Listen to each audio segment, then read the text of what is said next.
Marc 1,35. Kai proi, enuka, lian, anastas, exelten, kai, apelten, eis, eremon, topon, kakei, procé ou keto. Faisons une traduction. Et, tôt le matin, de nuit, pendant qu'il faisait encore nuit, fortement. Marc tient à préciser très clairement que c'était très tôt, lian, proi, très tôt le matin, enuka, de nuit, alors qu'il faisait encore nuit.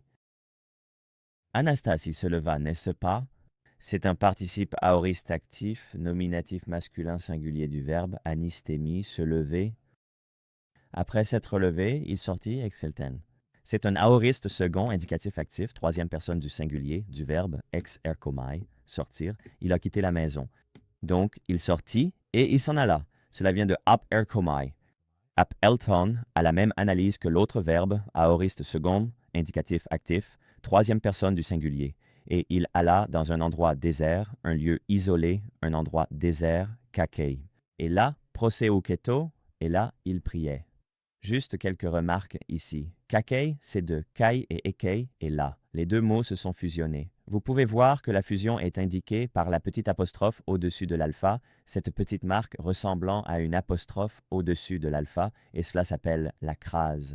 Quand deux mots fusionnent pour en former un nouveau, et c'est souvent marqué par ce qui ressemble pour nous à une apostrophe au-dessus de cette lettre, kakei.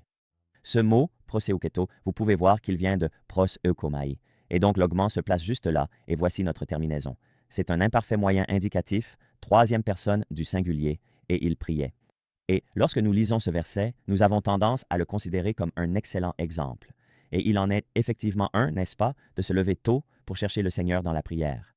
Mais regardons-le aussi sous un autre angle, et rappelons-nous que c'est l'image du Sauveur parfait, et sa vie parfaite est ce qui vous rend acceptable devant Dieu, et sa mort parfaite, la mort qu'il a subie à votre place, a payé pour tous vos péchés.